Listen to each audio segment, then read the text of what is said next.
Selamat datang bagi Bapak Ibu Saudara-saudari yang dari luar kota, yang kembali ke Padang untuk liburan. Ya. Selamat menikmati, bernostalgia dengan hal-hal yang manis ya, di kota Padang. Yang pahit-pahit dilupakan saja. Baik Bapak Ibu Saudara-saudari yang dikasihi dalam Tuhan, kami rohaniwan berdoa dan berdiskusi untuk tema ini, yaitu I love you full. Dan ya, oleh rohaniwan, ya sama rohaniwan, maka saya yang diberikan kesempatan untuk membawa tema ini. Ya. Oh, mungkin saya kurang kasih ya. Begitu. Saya merenungkan bagian ini dan memang Tuhan bicara banyak ya kepada saya secara pribadi ya. Ya saya memang mengasihi Tuhan itu belum sepenuhnya ya. Saya masih kadang kesel sama orang ya. Masih kadang dalam hati saya bergumam ya, meskipun saya senyum di luar ya. Tapi dalam hati, gitu. Ya, ketika merenungkan bagian ini saya ya ditegur Tuhan ya. Ayo Les ya, kamu harus senyumnya. Senyumnya yang tulus begitu, yang dari hati ya. Bapak Ibu, saudara-saudara yang dikasihi dalam Tuhan, saya mengundang kita untuk membaca ya bagian ini. Roma pasal 12 ayat 9 sampai 21 ya. Kalau yang hadir di Sola Gracia kemarin sore ya Musa juga mengambil bagian perikop ini ya. Roma 12 ayat 9 sampai 21. Saya mengajak kita membacanya secara bergantian. Ya. Saya ayat yang 9, Bapak Ibu, saudara-saudari ayatnya yang ke-10. Demikian seterusnya sampai dengan ayatnya yang ke-21. Nah, saya pakai terjemahan yang paling baru Bapak Ibu, saudara-saudari semuanya. Ada sedikit perbedaan tetapi pada intinya ya, firman Tuhannya sama, pesannya sama. Hanya ada perbedaan sedikit perbedaan untuk memperjelas ya apa yang sebelumnya belum jelas, tapi inti pesannya sama. Jadi kalau saya baca ada sedikit berbeda karena saya memakai terjemahan yang paling baru. Roma pasal 12 ayatnya yang ke-9 sampai dengan ayat 21, demikianlah firman Tuhan. Hendaklah kasih itu tulus ikhlas. Bencilah yang jahat, berpautlah pada yang baik.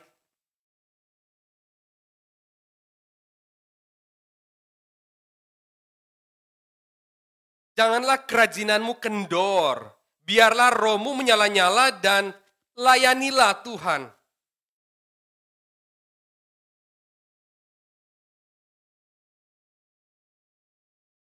Turutlah menanggung kekurangan orang-orang kudus dan usahakanlah dirimu untuk selalu memberikan tumpangan.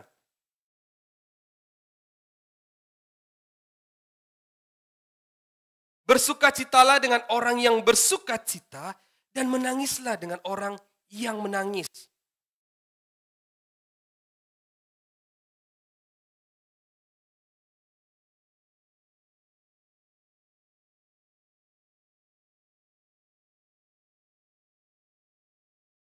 Ayat 17.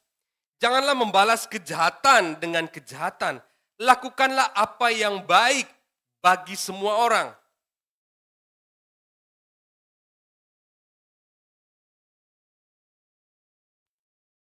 Saudara-saudaraku yang terkasih, janganlah kamu sendiri menuntut pembalasan, tetapi berilah tempat kepada murka Allah. Sebab ada tertulis, pembalasan itu adalah hakku. Akulah yang akan menuntut pembalasan. Firman Tuhan.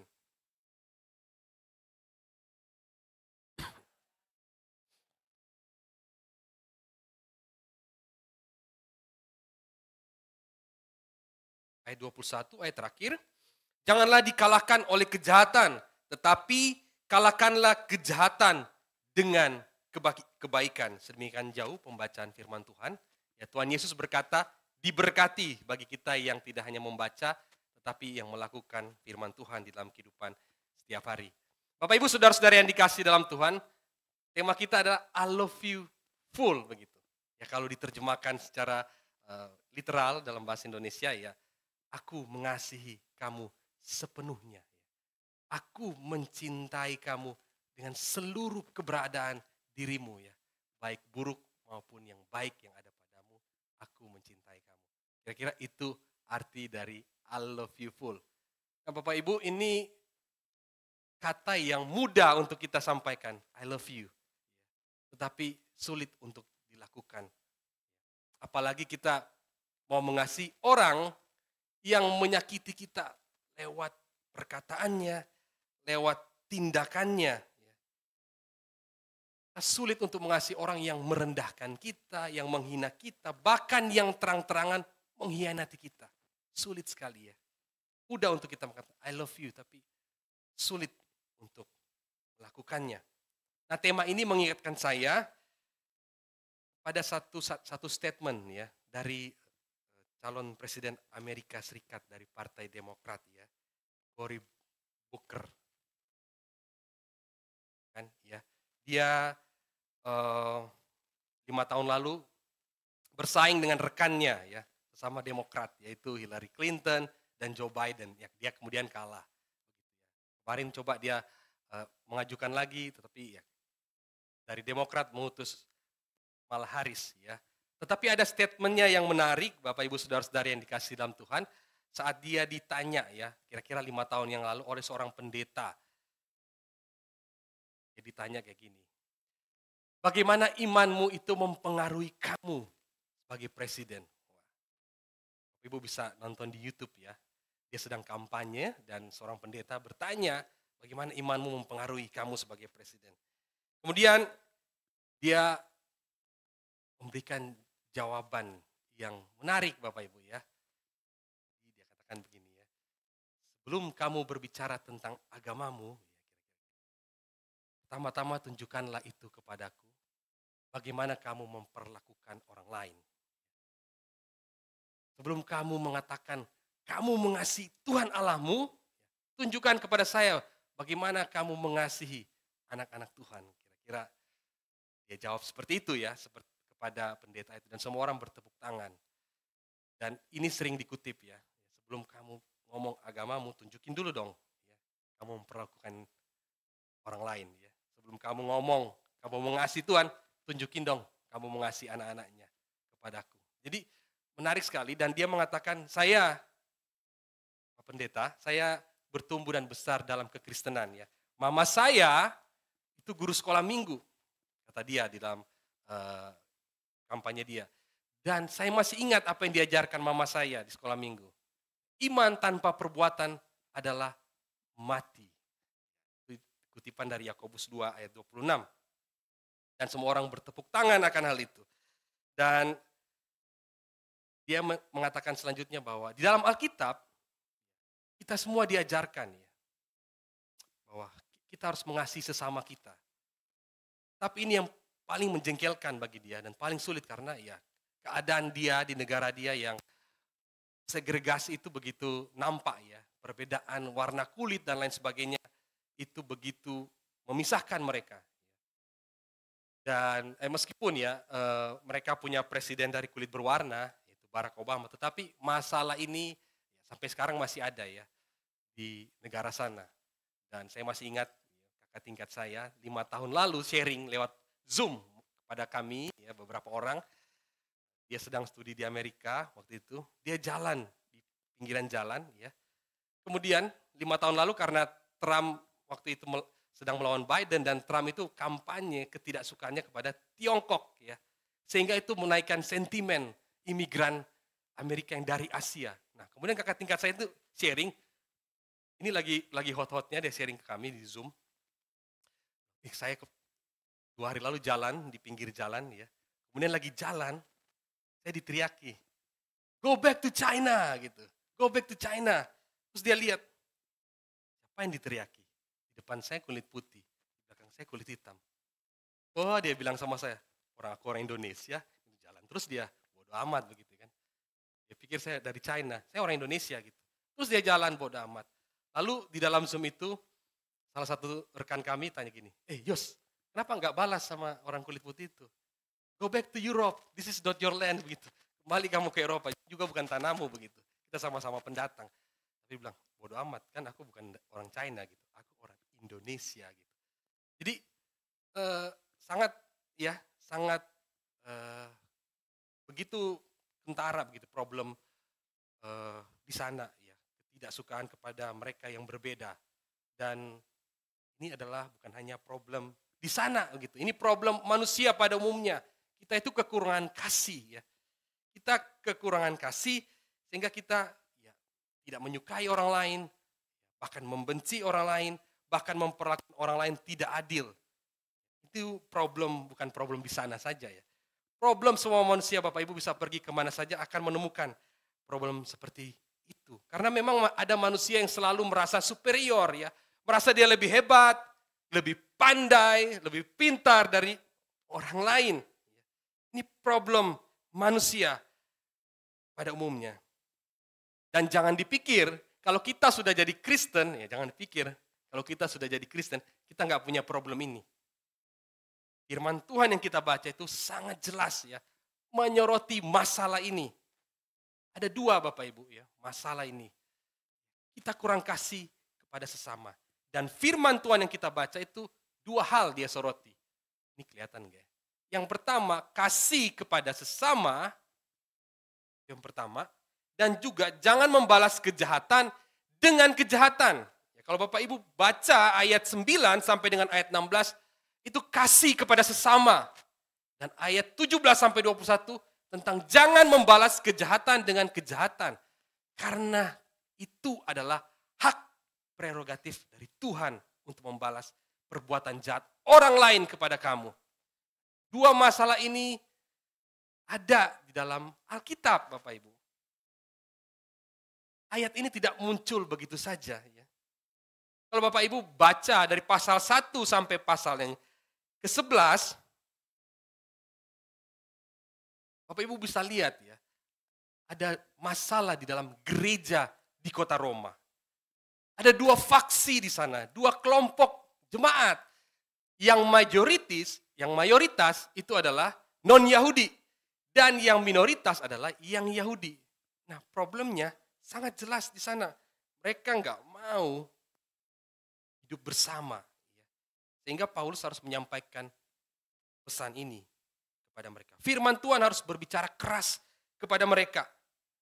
Dan kalau Bapak Ibu baca ya, firman Tuhan mengatakan, hey, kalian berdua, kalian dua kelompok ini, kalian itu diselamatkan bukan karena kalian melakukan hukum Taurat, tetapi karena iman percayamu kepada Yesus Kristus, Tuhan kita. Jadi nggak ada yang lebih hebat daripada yang lainnya. Kalau ada yang masih berpikiran bahwa keselamatan melakukan hukum Taurat, kamu lihat kepada Abraham. Jadi firman Tuhan mengatakan demikian, pasal 4. Abraham itu percaya kepada Tuhan dan Tuhan memperhitungkan itu sebagai kebenaran dan Tuhan menyelamatkan dia sebelum hukum Taurat itu diberikan. Bahkan sebelum dia disunat. Ya. Bapak Ibu perhatikan, pasal 4 ayat 9 sampai 10. Adakah ucapan bahagia ini hanya berlaku bagi orang bersunat saja atau juga bagi orang yang tak bersunat?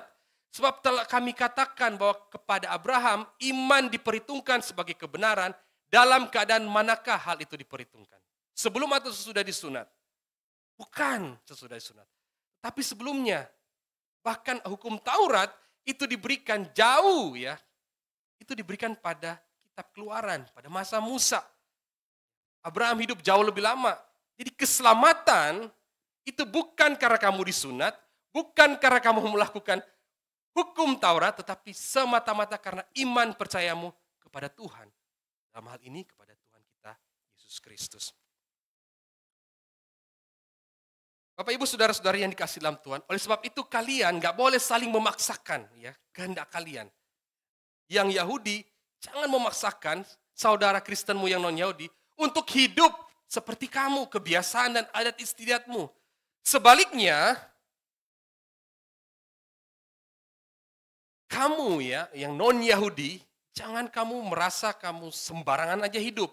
Bahkan mengolok-olok saudaramu yang Yahudi karena mereka hidup sesuai dengan adat istiadat mereka. Jangan kamu mengolok-olok saudaramu. Kalau mereka saja ya, yang Yahudi, yang umat pilihan Allah, karena ketidakpercayaannya kepada Kristus, mereka aja yang cabang asli, Tuhan potong. Apalagi kamu ya, non-Yahudi.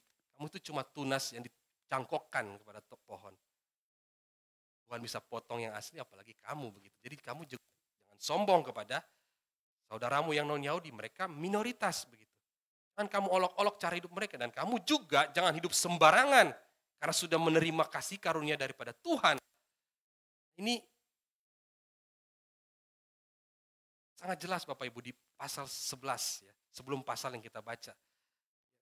Karena itu apabila beberapa cabang telah dipatahkan dan kamu sebagai tunas liar telah dicangkokkan diantaranya dan turut mendapat bagian dalam akar pohon zaitun yang penuh getah, janganlah kamu bermegah terhadap cabang-cabang itu. Jikalau kamu bermegah, ingatlah bahwa bukan kamu yang menopang akar itu, melainkan akar itu yang menopang kamu. Baiklah mereka dipatahkan karena ketidakpercayaan mereka, dan kamu tercacak karena iman. Janganlah kamu sombong, tetapi takutlah. Sebab kalau Allah tidak menyayangkan cabang-cabang asli, orang-orang Yahudi umat pilihan Tuhan, dia juga tidak menyayangkan kamu. Tunas liar begitu. Sombong ya. Ini teguran keras ya firman Tuhan kepada dua kelompok ini. Bapak Ibu saudara-saudari yang dikasih dalam Tuhan, ini karena mereka kurang kasih pada sesama mereka. Sehingga perikop yang kita baca ini keluar, ini menjadi penting untuk dilakukan kedua kelompok ini. Perhatikan ya, perikop yang kita baca, firman Tuhan yang kita baca pada ayat 9 sampai ayat 21. Ada tanda seru sebanyak 10 kali. Ada kata jangan dan hendaklah, diulang beberapa kali. Lembaga Alkitab Indonesia menerjemahkannya dengan sangat baik. Dari bahasa aslinya, itu sebuah imperatif atau perintah. Harus dilakukan ya. Kalau kamu Kristen, harus melakukan apa yang Tuhan inginkan ini dalam perikop kita. Apa saja? Kasih kepada sesamamu. Ayat 9 sampai 16. Apa itu? Ya kasih jangan pura-pura lah, tulus ikhlas lah. Kalau ada yang gak baik, jangan disukai gitu. Kita harus terus melakukan apa yang baik. Ayat 9 ya. Ayat 10. Hendaklah kamu saling mengasihi sebagai saudara dan saling mendahului dalam memberi hormat. Meskipun kalian berbeda secara kebudayaan, tetapi kamu adalah saudara seiman. Perlakukanlah itu sebagai seorang saudara. Janganlah kerajinanmu kendor, tetapi mari kita melayani Tuhan menyala-nyala. Ayo bersukacita dalam pengharapan dan sabarlah dalam penderitaan dan bertekunlah dalam doa. Ini semua harus dilakukan Bapak Ibu. Turutlah menanggung kekurangan orang-orang kudus dan usahakanlah dirimu untuk selalu memberikan tumpangan ya, kepada mereka yang memang membutuhkan tumpangan. Berkatilah siapa yang menganiaya kamu. Berkatilah dan jangan mengutuk.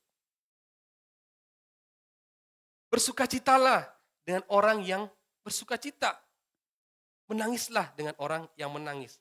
Jangan kamu berduka cita di atas penderitaan orang lain. Senang lihat orang susah, susah lihat orang senang. Jangan. Tapi bersukacitalah dengan orang yang bersukacita, menangislah dengan orang menangis. Jangan bersukacita di atas penderitaan orang lain. Ini imperatif. Hei, firman Tuhan mengatakan demikian, harus kamu lakukan. Kamu yang hidup bergereja di zaman sekarang juga harus melakukannya. Tidak boleh enggak, ini imperatif. Harus dilakukan. Bahkan pasal 14 dan 15 kalau Bapak Ibu Saudara-saudari baca selanjutnya di pasal 14 sampai 15, itu lebih jelas lagi, lebih detail lagi mengapa mereka berkonflik. Enggak mau duduk semeja hidangan ya. Yang non-Yahudi enggak mau sama Yahudi, Yahudi sebaliknya. Karena orang Yahudi itu terbiasa makan makanan yang kosher, yang halal. Sementara yang non-Yahudi dihantam apa aja. Ya. Babi panggang pun dihajar begitu ya. Sementara orang Yahudi, waduh, makan dengan mereka gimana gitu. Nah, tetapi ya harus makan semeja hidangan, mau nggak mau gitu. Oleh sebab itu Petrus pernah ditegur oleh Paulus, ya ketika dia makan dengan orang-orang yang non-Yahudi, itu enak sekali ya. Wah, begitu datang kawan-kawannya dari Yerusalem, ya kelompoknya Yakobus, Petrus lalu mundur ya, nggak mau makan, pura-pura nggak mau makan gitu. Lalu Paulus tegur mereka, dia katakan, tetapi waktu Kefas datang ke Antioquia, aku berterang-terang menentangnya, sebab ia salah. Karena sebelum beberapa orang dari kalangan Yakobus datang, ia makan sehidangan dengan saudara-saudara yang tidak bersunat. Tapi setelah mereka datang, ia mengundurkan diri dan menjauh mereka. Ya, karena takut akan saudara-saudara yang bersunat. Dan orang-orang Yahudi yang lain pun turut berlaku munafik dengan dia. Sehingga Barnabas sendiri turut terseret oleh kemunafikan mereka.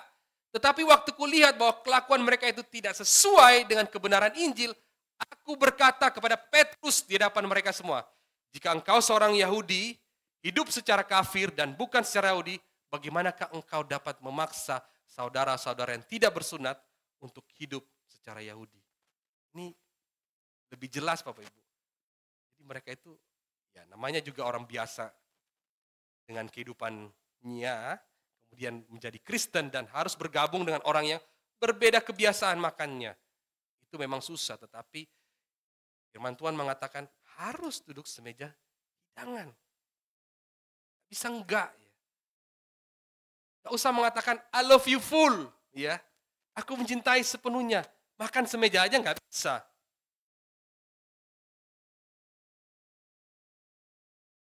Diajak makan pun susah.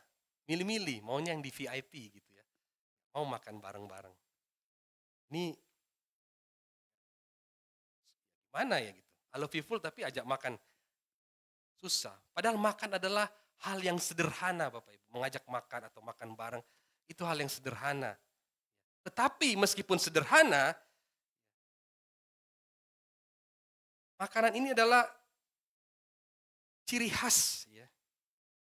Ciri khas dari orang Kristen.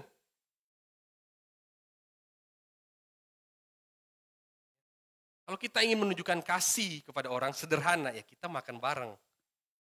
Jadi nggak usah ngomong yang macam-macam dulu ya, sumbangan dan lain sebagainya. Coba duduk makan bareng. Bisa enggak ya? Sederhana tetapi penting di dalam iman Kristen. Saudara, persekutuan meja itu adalah hal yang sederhana, tetapi itulah Christian Hospitality Ethics. Dan di sananya ada misi Kristen. Itu sudah banyak yang bahas Bapak Ibu. Meal with Jesus, food and faith, making room buat tempat bagi orang lain untuk kita sambut perjamuan makan. Itu bagian di dalam iman Kristen. Di Alkitab berbicara itu. Sepanjang tradisi Kristen berbicara itu. Sejarah kekristenan bicara tentang faith and food, makan, persekutuan meja, dan lain sebagainya. Bapak Ibu saudara-saudara yang dikasih dalam Tuhan, Alkitab itu dimulai dan diakhiri dengan jamuan makan. Kata-kata pertama Tuhan di dalam Alkitab atau kepada manusia adalah undangan untuk makan. Kamu boleh makan seluruh yang ada di taman ini. Boleh makan. Kemudian konflik pertama di dalam Alkitab, kamu jangan makan pohon pengetahuan yang baik dan yang jahat. Mereka makan. Konflik pertama. Tuhan tentang makan.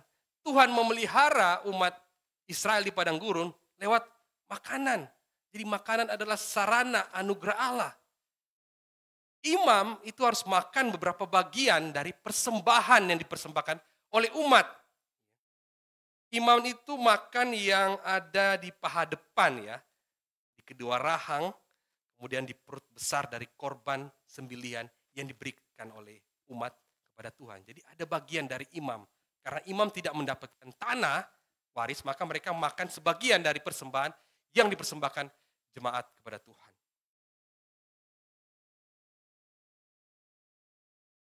Ya, di dalam perjanjian baru, Tuhan Yesus sering makan Bapak Ibu. Makan dengan pemungut cukai, makan dengan orang Farisi. Tetapi di dalam makan, dia sedang mengajar tentang hal-hal kerajaan sorga. Ya. Sambil makan. Mujizat pertama Tuhan Yesus adalah tentang krisis catering di perjamuan nikahan ya. Ada krisis catering. Waduh, anggurnya habis. Gimana nih? Lalu Tuhan mengadakan mujizat di sana. Ya. Mengubah 50 liter air menjadi anggur terbaik ya, yang pernah dicicipi dalam pesta pernikahan. Semua tidak pernah lepas dari yang namanya makan. Ya. Bahkan Bapak Ibu, tindakan terakhir Yesus sebelum dia mati, itu perjamuan makan dengan pengikutnya.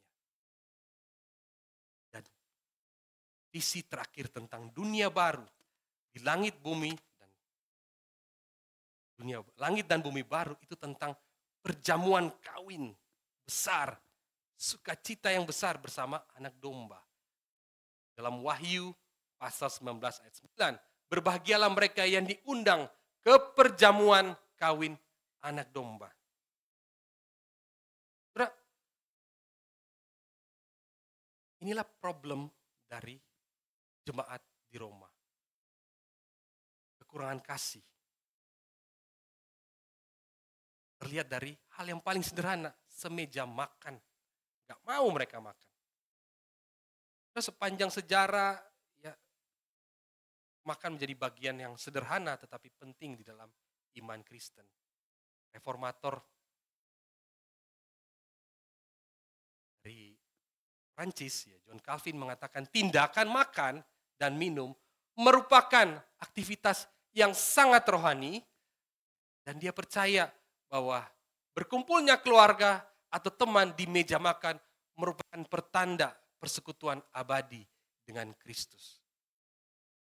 Saudara, jangan ngomong I love you full. Gak usah ngomong saya mau balas kejahatan orang itu dengan kebaikan. Tapi pernah ngajak makan. Pernah undang makan. Sederhana tapi sangat penting sepanjang iman Kristen. Sepanjang sejarah kekristenan. Sebab itu Bapak Ibu Saudara-saudari yang dikasih dalam, saya mengundang kita untuk menunjukkan hal-hal yang sederhana itu di dalam kehidupan kita berjemaat. Kita dipanggil untuk mengasihi sepenuhnya orang-orang, saudara seiman kita. Dan lakukanlah yang sederhana. Minggu depan kita akan ya. Mari kita makan bareng. Merayakan sukacita yang Tuhan berikan. Makan adalah sarana anugerah yang Tuhan berikan kepada kita. Saudara, makan gak bisa dilepas dari iman Kristen. It's a part of our life. There is no gospel without the table. Tidak ada Injil tanpa persekutuan meja.